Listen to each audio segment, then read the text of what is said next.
Asia cup 2025 కోసం భారత జట్టును ప్రకటించారు. సూర్యకుమార్ యాదవ్ సారథ్యంలో మొత్తం 15 సభ్యులను బీసీసీఐ ఎంపిక చేసింది. అందరూ ఊహించినట్లుగానే భారత జట్టులో పెద్ద మార్పులేవీ జరగలేవు. టీ20 ప్రపంచ కప్ను దృష్టిలో ఉంచుకొని కుర్రాళ్లతో కూడిన జట్టునే సెలెక్టర్లు కొనసాగించారు. Team India test captain Shubman Gill టీ20లోకి రీ-ఎంట్రీ ఇచ్చాడు.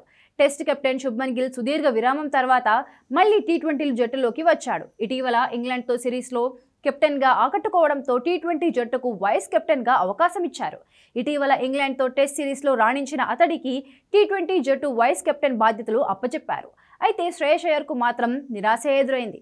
అతడిని జట్టులోకి తీసుకోలేదు. వర్క్లోడ్ మేనేజ్మెంట్ గురించి చర్చ కొనసాగుతుండగా బుమ్రాను టీ20 జట్టులోకి ఎంపిక చేశారు. కేఎల్ రాహుల్, రిషబ్ పంత్లకు చోటు దక్కలేదు.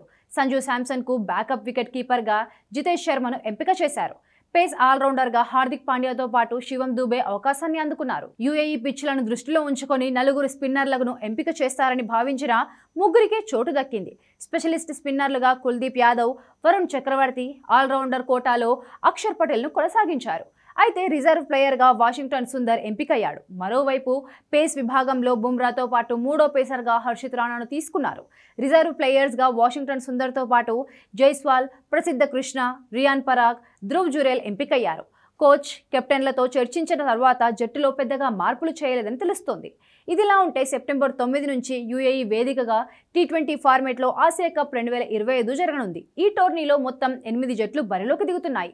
అబుదాబి, దుబాయ్ వేదికగా మొత్తం 19 మ్యాచ్లు జరగనున్నాయి. సెప్టెంబర్ 10న ఆతిథ్య యూఏఈతో జరిగే మ్యాచ్తో టీమిండియా ఆసియా కప్ క్యాంపెయిన్ను మొదలుపెట్టనుంది. సెప్టెంబర్ 14న చిరకాల ప్రత్యర్థి పాకిస్తాన్తో తలపడనుంది. యూఏఈ, పాకిస్తాన్, ఓమన్తో కలిసి భారత్ గ్రూప్ ఏలో ఉంది. సెప్టెంబర్ 28న జరిగే ఫైనల్తో ఈ టోర్నీకి తెరపడనుంది.